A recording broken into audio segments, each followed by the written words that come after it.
నమస్తే, welcome to college TV. రోజు చూసుకున్నట్లయితే అసెంబ్లీ కూడా చాలా వేడిగా అయితే జరుగుతూనే ఉంది. అలాగే బీఆర్ఎస్ నాయకులు అందరూ కూడా, ఎమ్మెల్యేలందరూ కూడా వాకౌట్ చేయడం చూస్తూనే ఉన్నాం. అలాగే అసలు దానిపై ఎలాంటి స్పందన రాబోతుంది, ఎలాంటి అంటే 3 రోజుల దాకా కూడా వాళ్ళందరూ కూడా మళ్ళీ సమావేశాల్లో కూడా పాల్గొనమని చెప్పడం కూడా చూస్తూనే ఉన్నాం. అలాగే ఆపరేషన్ కగార్లో బార్సీ దేవా కూడా ఒక కీలక పాత్ర పోషించినటువంటి వ్యక్తి. అలాగే ఆయన కూడా ఇవాళ పోలీసులు ఎదుట లొంగిపోవడం కూడా చూస్తూనే ఉన్నాం. దాని గురించి తెలుసుకునే ప్రయత్నం అయితే చేద్దాం. మన దగ్గర ఇప్పుడు ప్రకాష్ రెడ్డి గారు ఉన్నారు, బీజేపీ సీనియర్ నాయకులు. నమస్తే అన్న. నమస్తే అండి. ఎట్లా చూసుకోవచ్చు, బార్సీ దేవ ఆపరేషన్ కగారు కూడా జరుగుతూనే ఉంది. మార్చి 31 కల్లా మొత్తం ఏమీ లేకుండా, నక్సలైట్లు కూడా ఎవరిని లేకుండా, కూడా మావోయిస్టులు లేకుండా చేస్తామని చెప్పడం కూడా చూస్తూనే ఉన్నాం. ఈ సమయంలో కూడా రీసెంట్గా అయితే హిడ్మా గారిని కూడా ఎన్కౌంటర్ చేయడం జరిగింది. అలాగే ఇప్పుడు బార్సీ దేవ కీలక నేత, ఇప్పుడు హిడ్మా తర్వాత కీలక నేత బార్సీ దేవ అని చెప్తున్నారు. ఆయన కూడా లొంగిపోతారని చెప్తున్నారు. కాకపోతే బూటకపు ఎన్కౌంటర్ జరుగుతుందని చెప్పి కూడా కొంతమంది చెప్తున్నారు. అలాగే జరిగే అవకాశం ఉందా, లేకపోతే అతని పేరు మీద ఉన్న రివార్డ్ ఆయనకి ఇచ్చే అవకాశం ఉందా, ఎట్లా చూసుకోవచ్చు? ఇప్పుడు ఎన్కౌంటర్ అనేటువంటిది కౌంటర్ అయితే ఎన్కౌంటర్ అవుతుంది. ఎన్కౌంటర్ తీసుకపోయి ఎన్కౌంటర్ చేయరు. ఆయన అరెస్ట్ చేసేటువంటి క్రమంలో ఎక్కడైనా సరే ఆయన సైడ్ నుంచి ప్రతిఘటన ఎదురైతే దానికి పోలీసులు కూడా ఆత్మరక్షణలో కాల్పులు జరుపుతారు. ఆ సంఘటనల్లో కొన్ని సంఘటనలు జరుగుతాయి, కొంచెం చనిపోవడము లేకపోతే దెబ్బలు తగ్గడం అనేది జరుగుతుంటాయి. సహజమైనటువంటి పని అది. కాబట్టి ఎన్కౌంటర్ అంటే ఎన్కౌంటర్ చేసిండ్రు కాదు, ఎన్కౌంటర్ అయినాడు. ఎన్కౌంటర్ చేయరు. ఎన్కౌంటర్ అక్కడ సంఘటనలో ఎన్కౌంటర్ అయినాడు అంతే, కానీ చేసుడు ఉండదు. అది అందుకోసం క్లారిటీ ఉండాలి ఎన్కౌంటర్ విషయంలో. ఎన్కౌంటర్ అంటే ఆత్మరక్షణ కోసం పోలీసులు చేసే కాల్పుల్లో చనిపోతారు. ఆ సంఘటనలో హిడ్మా కూడా చనిపోయినాడు. కాబట్టి హిడ్మా లొంగిపోవడానికి ప్రయత్నించాడని అంటారు. లొంగిపోవడానికి ప్రాపర్ ఛానల్ దొరకలేదా ఏమైందో తెలియదు. ఆయన ఎదురు కాల్పులలో చనిపోయినాడు. అది వాస్తవం. ఆయన దగ్గరి వ్యక్తి, ఆయన క్లోజ్ ఇన్నర్ రింగ్లో ఉండేటువంటి సెక్యూరిటీ పర్సన్ ఈరోజు దేవా కూడా ఈరోజు సరెండర్ అవుతున్నాడు. పోలీసులకు ఆల్రెడీ సరెండర్ అయినాడు. టీవీ ముందు అంటే మీడియా ముందల రేపు ప్రవేశపెడతారనేటువంటి చర్చ. ఒక్కసారి పోలీసులకు సరెండర్ అయిన తర్వాత ఎన్కౌంటర్స్ ఉండవు. అడవులలో ఉంటేనే ఎన్కౌంటర్స్. ఈ బయట సోకాల్డ్ అర్బన్ నక్సల్స్ ఈ భాష మాట్లాడడం అనేటువంటిది ప్రజాస్వామ్య నమ్మకం లేని వాళ్ళు ప్రజాస్వామ్యం గురించి మాట్లాడతారు. అది వాళ్ళ భాష కరెక్ట్ కాదు. అది బయట వాళ్ళు మాట్లాడే తప్పులు. పోలీసుల దగ్గర లొంగిపోయినా, మెజిస్ట్రేట్ ముందు లొంగిపోయినా ఎన్కౌంటర్స్ ఉండవు. లొంగిపోతే లొంగిపోయినట్టే. అడవులలో ఉండి పోలీసులను కాల్చడానికి ప్రయత్నం చేస్తే ఎన్కౌంటర్ చేస్తారు. అంటే కౌంటర్కి ఎన్కౌంటర్ అవుతుంది. కాబట్టి దాంతవరకు దేవా నేను అనుకుంటున్నా రేపు మీడియా ముందు ప్రవేశపెడతారు. మీడియా ముందు పెట్టే కంటే ముందు సహజమైనటువంటి పోలీసులు చేసేటువంటి సహజమైన పని ఏంటంటే దేవా సరెండర్ అయ్యేటకంటే ముందు కొంత ఆయనను ప్రశ్నిస్తారు, కొంత క్వశ్చన్ చేస్తారు, అవసరంతో కొంత టార్చర్ చేస్తారు. మెంటల్ టార్చర్, ఫిజికల్ టార్చర్ కాదు. మెంటల్ టార్చర్ ఎందుకు చేస్తారంటే ఇంకా రహస్య నక్సలైట్లు ఎక్కడెక్కడ ఉన్నారు, ఏం జరుగుతుంది, వాళ్ళ సమాచారం సరెండర్ అయిన వాళ్ళ ద్వారా తెలుస్తుంది. పోలీసులకు ఎట్లా తెలుస్తాయి? లేకపోతే అడవులలో ఉన్నాడు, పలానా ఇంట దాచుకున్నారు, పలానా దగ్గర ఉన్నారని తెలిసేదే అట్లా తెలుస్తుంది. కాబట్టి ఆ సమాచారం తెలుసుకోవడం పోలీసుల యొక్క బాధ్యత కూడా. ఎందుకంటే శాంతి భద్రతలు కాపాడాల్సిన బాధ్యత పోలీసులది. కాబట్టి ఆ సమాచారం తెలుసుకునే క్రమంలో ఇటువంటి వాళ్ళు సరెండర్ అయినప్పుడు పూర్తి సమాచారం తెలుసుకునే ముందల, ఎందుకంటే ఒక్కసారి మెజిస్ట్రేట్ ముందు ప్రవేశపెడితే, ఇంకా మెజిస్ట్రేట్ ముందు కాదు మీడియా ముందు ప్రవేశపెడితే ఇంచుమించుగా వాళ్ళది అయిపోతుంది. అంటే వాళ్ళకి చర్చించడం, మాట్లాడడం అనేది ఉండదు. కాబట్టి కొంత సమాచారం సేకరిస్తారు. వాళ్ళ ఎత్తుగడలో భాగం అది, స్ట్రాటజీలో భాగం అది. కాబట్టి దాంట్లో భాగంగా ఉండిండొచ్చు ఈరోజు కూడా. అంతవరకు అనుకుంటున్నా, ఊహిస్తున్నా అది. కాబట్టి ఈ ఆపరేషన్ కగార్లో భాగంగా ఈ జరుగుతున్న పరిణామాలన్నీ కూడా శాంతి భద్రతల పరిరక్షణ అనుకోవాలి తప్పిస్తే ఇది ఏదో సైద్ధాంతిక పోరాటం, ఏదో ఇంకొక ఆలోచన విధానం కాదు. వాళ్ళ భావజాలమే తప్పని చెప్తున్నాం. భారత రాజ్యాంగం అమల్లో ఉన్నప్పుడు ప్రజాస్వామ్య పరిరక్షణ జరగాలనుకున్నప్పుడు ప్రజాస్వామ్యంలో తుపాకీకి స్థానం లేదు. ప్రజాస్వామ్యంలో తుపాకీ పట్టాల్సింది పోలీసులు మాత్రమే. ప్రజాస్వామ్యంలో ప్రజలు తుపాకులు పట్టొద్దు, న్యాయాన్ని చేతులకు తీసుకోవద్దు. న్యాయస్థానంలో కోర్టు శిక్షలు విధిస్తాయి.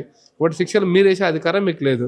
నక్సలైట్లు తుపాకీ కొట్టడం ద్వారా రాజ్యాధికారం కోసం ఫైట్ చేస్తున్నప్పుడు, రాజ్యాధికారం కావాలి, ఎర్రకోట పైన ఎర్ర జెండాలు ఎగిరేయాలనుకునేటువంటి పరిస్థితి వచ్చినప్పుడు సహజంగా ఏ ప్రభుత్వాలైనా స్పందించే తీరు ఇదే ఉంటుంది.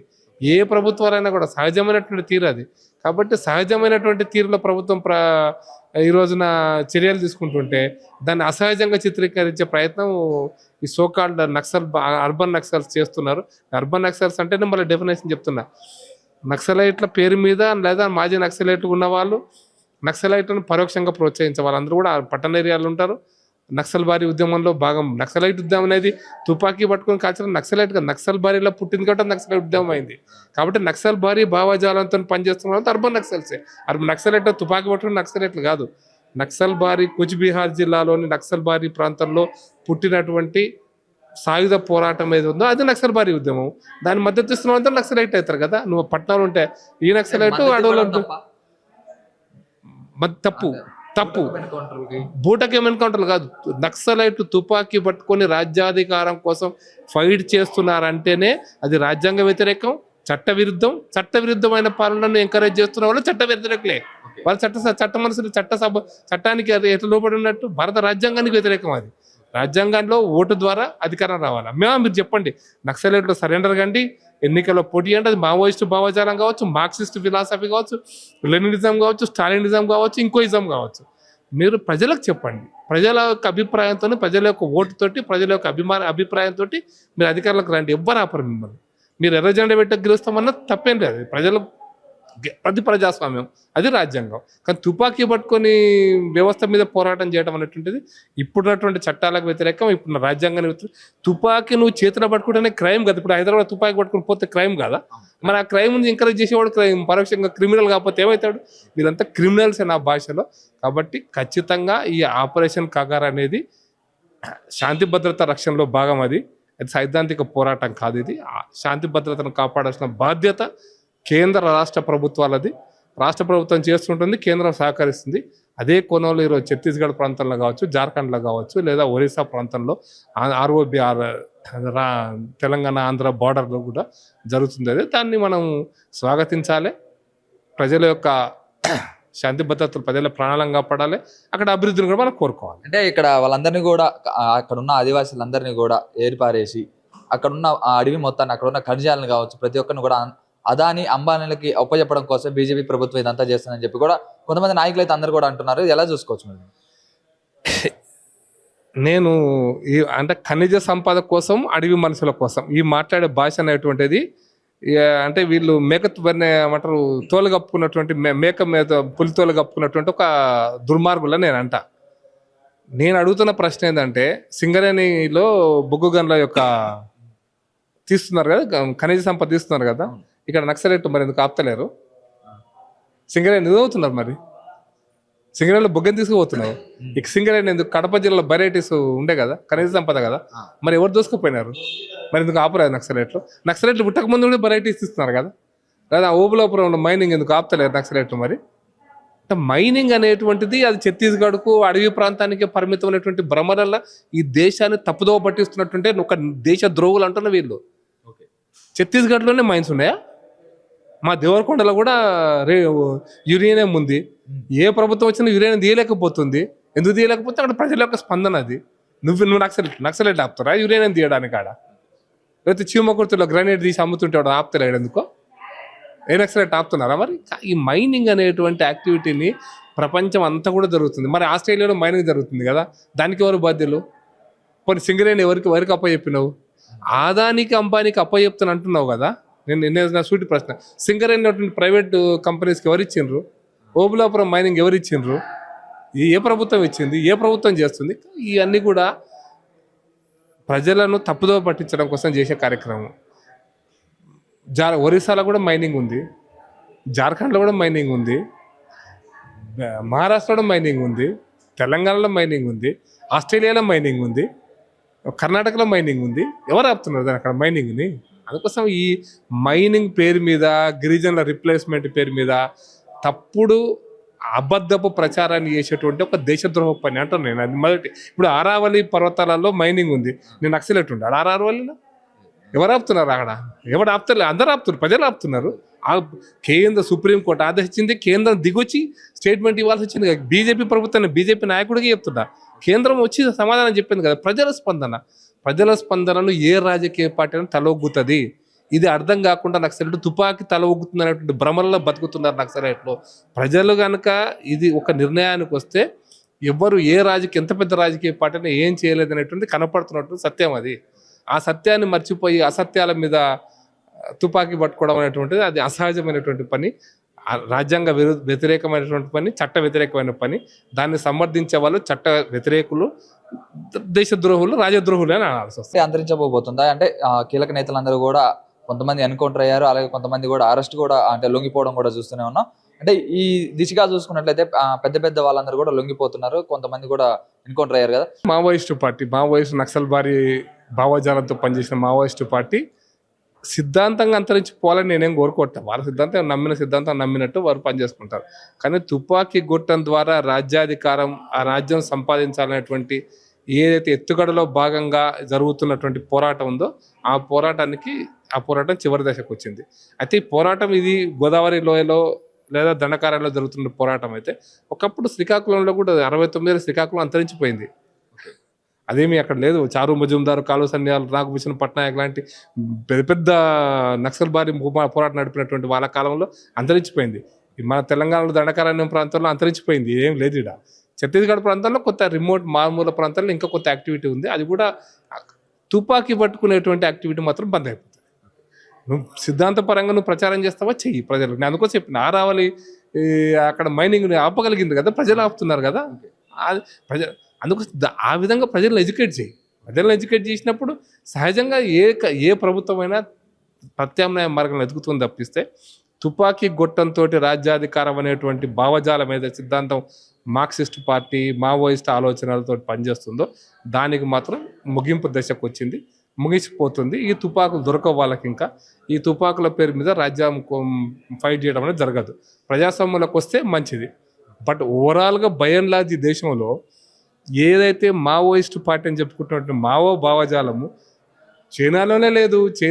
చైనాను పుట్టించినటువంటి మావో భావజాలం చైనాలో లేదు. నువ్వు ఇంకా పాతశంతకాయ పచ్చడి పట్టుకొని మావోయిస్ట్ ఆలోచనలు అని మాట్లాడితే అంతకంటే తప్పుడు ఆలోచనలు ఇంకోటి లేవు.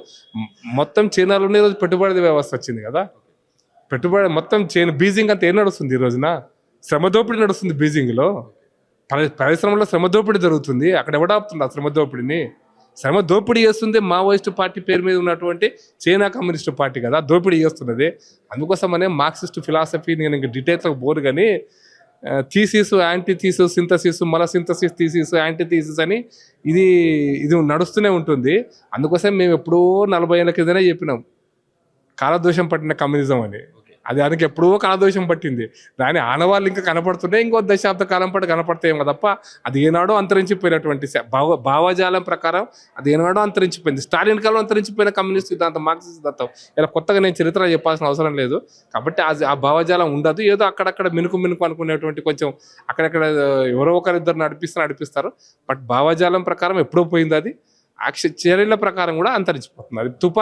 తుపాకులు మాత్రం పక్క ఛత్తీస్గఢ్ ప్రాంతంలో కానీ ఇంకే ప్రాంతంలో కానీ తుపాకులతో తిరిగేటువంటి వ్యక్తులు ఉండకూడదు అనేది కేంద్ర ప్రభుత్వం యొక్క ఆలోచన. ఈ తుపాకుల ద్వారా మీరు ప్రభుత్వాన్ని శాసించొద్దు అనేది ఆలోచన. ప్రజాబలంతో శాసిస్తారా, వెల్కమ్ చేస్తాం. అలాగే ఇప్పుడు చూసుకున్నట్లయితే శీతాకాల సమావేశాలు అసెంబ్లీలో కూడా చాలా జోరుగా జరుగుతున్నాయి. ప్రతి ఒక్క కాడ కూడా రచ్చ జరుగుతుంది. అయితే ఇవాళ చూసుకున్నట్లయితే ఎమ్మెల్యేలందరూ కూడా, బీఆర్ఎస్ ఎమ్మెల్యేలందరూ కూడా వాకౌట్ చేశారు.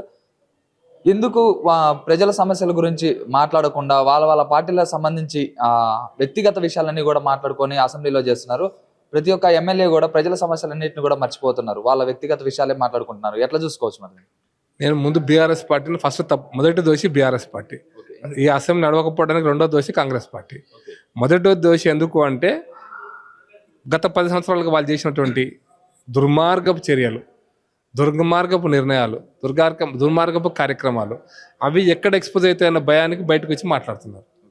అక్కడ ఎక్కడ ఎక్స్పోజ్ అవుతాయన్న భయానికి ప్రభుత్వం మీద విమర్శ చేసేటప్పుడు వ్యక్తిగత విమర్శలు దిగుతున్నారు. సహజంగా ప్రభుత్వం పక్షం నుంచి కూడా వ్యక్తిగత విమర్శలు వస్తున్నాయి. దాంతో అసెంబ్లీ ఏదో రకంగా ఇండైరెక్ట్గా అసెంబ్లీ అడ్జర్న్ కావాలా, లేదా అసెంబ్లీలో బయటకు వచ్చేసేయాలి. అసెంబ్లీలో గత 10 ఏళ్ళుగా వాళ్ళు చేసిన పాపాలు బయటికి రావద్దనేటువంటిదే వాళ్ళ యొక్క ఆలోచన. ఈ పాపాల భైరవుల యొక్క కార్యక్రమం. అందుకోసమే కేసీఆర్ కూడా అసెంబ్లీకి రావట్లేదు, 5 నిమిషాలు వచ్చిపోయిండు, దానివల్ల ఉపయోగం ఉండదు. ఇది మొదటి అంశం. రెండో అంశం కూడా అసెంబ్లీ నడిపించే తీరు ఇది కాదు. మొత్తం భారతదేశంలో నేను అనుకుంటున్న అతి తక్కువ స్థాయిలో, అతి తక్కువ రోజులో, అతి తక్కువమైనటువంటి రాజ్యాంగం, అంటే తక్కువ స్థాయిలో అంటే నీ క్వాలిటీ, నీ యొక్క నాణ్యత తక్కువలో తెలంగాణ అసెంబ్లీ నడుస్తుంది. సహజంగా నేను ఈరోజు ఎజెండా మూసీ నది ప్రాజెక్టు గురించి పెట్టారు. నేను రాష్ట్ర ప్రభుత్వం నడుతున్న ఇంత దుర్మార్గపు రాష్ట్ర ప్రభుత్వం అంటే దుర్మార్గం, రాజ్యాంగ వ్యతిరేకమైన దుర్మార్గం ఏంటంటే ఎమ్మెల్యేస్కి ఈరోజు ప్రోగ్రామ్ ఎజెండా రాత్రి 10 గంటలకు ఇస్తావా? ఇదేంటి ఇది? నువ్వు కేసీఆర్ ఏం తప్పులు చేసి ఉంటే అవే తప్పులు నువ్వు చేస్తున్నావు అంటున్నా. రాత్రి నిన్న సాయంత్రం 8 గంటల దాకా ఎజెండా లేదు, ప్రశ్నోత్తరాలు ఏముంటాయో తెలియదు. శాసనసభలో ఈరోజు భారతదేశంలో 70 సంవత్సరాల పార్లమెంటరీ డెమోక్రసీలో ప్రశ్నోత్తరాల సమయం అన్ని ఎమ్మెల్యేలది, అందరు ఎమ్మెల్యేలది. ప్రతి వాళ్ళ నియోజకవర్గాలు, వాళ్ళ జిల్లాలు, వాళ్ళ ప్రాంతాలు లేదా మొత్తం రాష్ట్రానికి సంబంధించిన ప్రశ్నలను ప్రశ్నోత్తరాల రూపంలో అడుగుతారు. అధికార పక్షం కూడా అడుగుతారు ప్రశ్నలు, దానికి సమాధానం రాబట్టుకునే ప్రయత్నం చేస్తారు, ప్రభుత్వం నుంచి కమిట్మెంట్ చేసుకునే ప్రయత్నం చేస్తారు. ఇది శాసనసభలో జరిగేటువంటి ప్రొసీజర్. ఇది దాన్ని కాలరాసి రాత్రి 10 గంటల దాకా కూడా ఎజెండా లేదు. నేను ఎమ్మెల్యే గారితో ఉన్న రాత్రి, నేను రాత్రి పొద్దున ఎజెండా ఏందన్నా అంటే ఇంకా రాలేదు మాకు ఎజెండా అన్నాడు. 9 గంటల రాత్రి. నాకు తెలుసు అంటే ఇంత స్థాయిలో ఇంత దిగజార్చి అసెంబ్లీ నడిపించాలనుకుంటాం. రేవంత్ రెడ్డి పలాయనం. ఎందుకంటే తన తప్పులు, తను చేస్తున్నటువంటి చర్యలను అసెంబ్లీ స్థాయిలో విమర్శిస్తే అది ఎక్కడ టీవీలో వస్తే ఎక్కడ తన యొక్క పరువు పోతుందన్న భయానికి ప్రభుత్వం కూడా అదే పని చేస్తుంది. ప్రభుత్వం, ప్రతిపక్షం, ప్రధాన ప్రతిపక్షం రెండు కలిసి తెలంగాణ ప్రజలను భ్రష్టు పట్టిస్తుంది. తెలంగాణ ప్రజలను ఒక రకంగా ఇబ్బంది పెడుతున్నాయి. తెలంగాణ సమస్యలను పూర్తిగా, ప్రజల సమస్యలను పూర్తిగా మర్చిపోయే ప్రయత్నం, అంటే మరిపించే ప్రయత్నం చేస్తున్నాయి. కానీ ప్రజల స్పందన తప్పకుండా ఉంటుంది. అందుకోసం ప్రధాన ప్రతిపక్షానికి, వాస్తవానికి ప్రధాన ప్రతిపక్షానికి 38 సీట్లు ఇచ్చారు తెలంగాణ ప్రజలు. రియల్ డెమోక్రటిక్గా ఓటేశారు తెలంగాణ ప్రజలు. ప్రభుత్వానికి ఎంత ఇవ్వాలంత ఇచ్చారు, ప్రధాన ప్రతిపక్ష పార్టీకి ఎంత ఇవ్వాలంత ఇచ్చారు, మిగతా పార్టీలకు ఏ రకమైనటువంటి చేయాలో ఇది చేశారు. అయినప్పటికీ కూడా ప్రధాన ప్రతిపక్షం ఇంత నీకు అవకాశం వస్తే కూడా దాన్ని వినియోగించుకోలేని ఒక అసమర్థ ప్రధాన ప్రతిపక్షం ఈ రాష్ట్రంలో ఉంది. కాబట్టి కేసీఆర్ పార్టీ, అది కేటీఆర్ పార్టీ ఆ పక్కన పెడితే తాము చేసిన చర్యలను అసెంబ్లీలో ఎట్లా బయటికి వస్తాయి, ప్రజల ముందు ఎట్లా దోషిగా నిలబడాల్సి వస్తుందని భయానికి వీళ్ళు వ్యక్తిగత కామెంట్ చేస్తున్నారు. ఈ 2 సంవత్సరాలు వాళ్ళు చేసిన తప్పులు కూడా బయటికి రావద్దని, శాసనసభ సరిగ్గా నడవాల్సిన అవసరం లేదన్నటువంటి భావజాలంతో ప్రభుత్వ పక్షాల నుంచి వస్తుంది. కాబట్టి అసెంబ్లీ ఎట్లా నడుస్తుంది, ఇది అసెంబ్లీ ఈ విధంగా నడవడం అనేటువంటిది నా లెక్కన ప్రజాస్వామ్య విలువలకు తుంగల దొక్కినట్టు అని అభిప్రాయం. అలాగే అందరూ ఒక బీఆర్ఎస్ నాయకులు అందరూ కూడా అంటున్నారు, అసెంబ్లీని నడపాల్సిన విధానం ఇది కాదు, గాంధీ భవన్ నడిపినట్టు నడపొద్దు, అసెంబ్లీ లాగే నడపాలని చెప్పి కూడా ఒక నాయకులు అంటున్నారు. ఎట్లా చూసుకోవచ్చు? నేను అసెంబ్లీ ఇది నేర్పించింది కేసీఆర్ అంటున్నా. ఓకే, ఈ పద్ధతిలో నేర్పించిందే కేసీఆర్. మామూలుగా అయితే అసెంబ్లీ 50 రోజులు నడవాలా. నేను ప్రత్యక్షంగా చూసిన రేపు పొద్దున ఇంత పెద్ద పంచాయతీరాజ్ చట్టం కదా, తెలంగాణ రాష్ట్రాన్ని మొత్తం ప్రభావితం చేసే పంచాయతీరాజ్ చట్టం యొక్క బిల్లు 250 పేజీల చట్టాన్ని రాత్రి 10 గంటలకు ఇచ్చి పొద్దున 6 గంటలకు, 8 గంటలకు, 9 గంటలకు చర్చ చేయమంటారు. ఎవడన్నా సరే ఇంత పెద్ద మేధావైనా సరే 250 పేజీలు రాత్రి నుంచి పొద్దున చదువుకోగలుగుతాడా? అందులో ఏం రాశారు చదువుకోగలుగుతాడా? ఈజీ బాధలు ఉండదు. తెలుగు కాపీ రాత్రి 2 గంటలకు ఇచ్చారు, second copy, first half copy 10 గంటలకు ఇస్తే నెక్స్ట్ హాఫ్ ఇంకా 133 పేజీలు రాత్రి 11 గంటలకు, 12 గంటలకు ఇచ్చారు. ఎమ్మెల్యేలు ఇళ్ళకి పంపించారు. అది కదా నువ్వు కేసీఆర్ చేసినటువంటి దుర్మార్గ పని. శాసనసభ లోపల ప్రశ్నోత్తరాల సమయంలో ఇష్టం వచ్చినట్టు మాట్లాడడం. బడ్జెట్ సెషన్స్ అంటే 3 రోజులు, 5 రోజులు, 3 రోజులు ఆ బడ్జెట్ సెషన్ అంటే ఒక్కొక్క రోజు 20 పద్దులు కొట్టిపడేయడం. పద్దుల మీద ఎంత చర్చ జరిగింది. మామూలుగా సాధారణంగా ఈ రోజు కూడా పార్లమెంటు 100 రోజులు నడుస్తుంది ఇప్పుడు. దానికి అనుగుణంగా శాసనసభ కనీసం 50 రోజులు నడవాలి. ఇంకా దుర్మార్గం ఏంటంటే వీళ్ళకి తెలుసా తెలియదా నాకు తెలియదు. శాసనసభ సభ్యులు కూడా చాలా మందికి ప్రొసీడింగ్స్ తెలియదు. చట్టం కనుక నా చేతికి ఇస్తే, ఒక ఎమ్మెల్యే చేతికి ఇస్తే, దాంట్లో ఈజు వాజు ఇటువంటి ఏ పదాన్నైనా నేను అమెండ్మెంట్ చేసే అవకాశము ఒకరోజు ముందు దాకా ఉండాలి. 24 అవర్స్ ముందు నేను అమెండ్మెంట్స్ ఇవ్వగలగాల చట్టానికి. అమెండ్మెంట్స్ ఇచ్చినప్పుడు ఆ అమెండ్మెంట్కి సంబంధించినటువంటి చర్చ జరగాల. అసెంబ్లీలో చర్చ ఎందుకు అమెండ్మెంట్ ఇస్తున్నా చర్చ జరగాల. అమెండ్మెంట్ ఇచ్చినప్పుడు నాకు అవకాశం వస్తే చర్చ జరగడానికి. పార్లమెంట్ జరుగుతుంది అదే కదా. 24 అవర్స్ కదా. నువ్వు రాత్రి చట్టం ఇచ్చి పొద్దున అమెండ్మెంట్స్ ఏమిటి ఏడుస్తాడు, ఇంకెవడు ఇస్తాడు? ఇదంతా లోపం ఏంటంటే తమ తప్పులను కప్పిపుచ్చుకోవడం కోసం గత అధికార పక్షం ఎట్లా వేసింది, ఇప్పుడు అధికార పక్షం వారి బాటలు నడుస్తుంది. కాబట్టి వారి బాటనే వెరీ గుడ్ వస్తుంది వచ్చే ఎన్నికలలో. ఫైనల్ గా ఈ ప్రజలందరికీ కూడా అన్యాయం జరుగుతుందని కూడా మీరు చెప్తున్నారు కదా. ఏ పార్టీ అయితే న్యాయం చేయగలుగుతుంది అనుకున్నారు? ఇప్పుడున్న అసెంబ్లీ వాటిల్లో కూడా 2 పార్టీలు కూడా అన్యాయమే చేస్తుందని చెప్తున్నారు. ఎట్లా చేస్తుంది అనుకోవచ్చు? మేము ఒకటి ప్రామిస్ చేస్తున్నాం. నేను పక్కా చెప్పగలుగుతాం, మోడీ గారి నాయకత్వంలోనో భారతీయ జనతా పార్టీ అయినా శాసనసభ అనేటువంటిది ప్రజాస్వామ్యానికి దేవాలయం లాంటిది. ఈ రాష్ట్ర ప్రజలకు దేవాలయంలో పూజలు సరిగ్గా జరిగిస్తాం, దేవాలయంలో అన్ని కార్యక్రమాలు సరిగ్గా జరుగుతాయి. కాబట్టి దేవాలయం లాంటి శాసనసభలో ఈ విధమైనటువంటి వ్యక్తిగత భూషణల పక్కన పెట్టేసి ప్రశ్నోత్తరాల సమయం నుంచి శాసనసభ ద్వారా తెలంగాణ ప్రజలకు చేయాల్సిన అన్ని పనులు, అసలు తెలంగాణ ప్రజలకు చేయాల్సిన శాసనసభ ద్వారానే పిటిషన్స్ కమిటీ వేయాలా, ప్రివిలేజ్ కమిటీ వేయాలా, లేకపోతే ఇంకా అష్యూరెన్స్ కమిటీ ఉండాలి.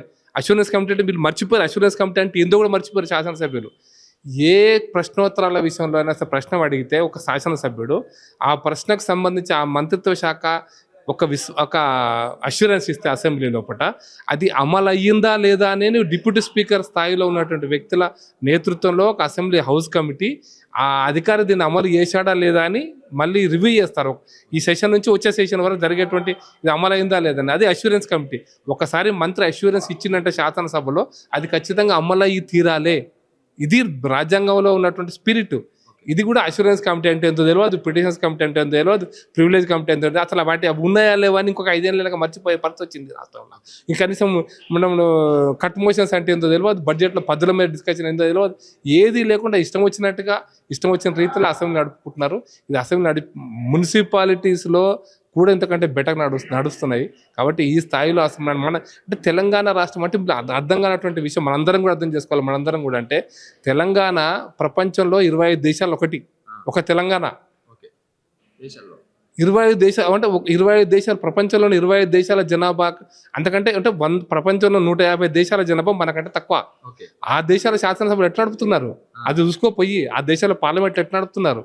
ఇది కాదు ప్రజల నుంచి ఎన్నుకోబడ్డ ప్రభుత్వం నడిపే తీరు ఇది కాదు. శాసనసభ ద్వారానే తెలంగాణ ప్రజలకు సమస్య పరిష్కారం దొరకాల. రోజు పోయి ఆడ రిబ్బన్ కట్ చేసి మురికి నాల దగ్గర పోయి మురికి నాలలో పనులు చేయాల్సింది కార్పొరేటర్లు, ఊర్లలో నీళ్లు ఊడిపిస్తారా లేదా చేయాల్సిన పని సర్పంచులు, మండలాలలో మంచి పనులు జరుగుతున్నా లేదా చూడాల్సింది రోడ్లు అడుగుతున్నా లేదా మండల పార్టీ వాళ్ళు. శాసనసభ్యులు చేయాల్సింది శాసనాలు చేసేది వాళ్ళతో ఏ విధంగా పని చేయించాలో చేయాల్సిన పని వీళ్ళే పోయి మురికి నాల కాడ కూర్చొని మాట్లాడితే అంత మురికి మన బుర్రలలో మురికి చేరింది. కాబట్టి ఈ మురికి నాల పనులు వీళ్ళు చేస్తున్నారు, కార్పొరేటర్లను రోడ్ల మీద పడేస్తున్నారు. మురికి నాల పని కార్పొరేటర్ చేస్తాడు, ఇంటికి నీళ్ళు ఇచ్చే పని కార్పొరేటర్ చేస్తాడు, మిగతా పనులు వాళ్ళు చేస్తారు. నువ్వు చేయాల్సిందే రాష్ట్రంలో ఈ పనులు చేయించడం కోసం సక్రమైన చట్టాలు చేయాల్సిన పని ఇది.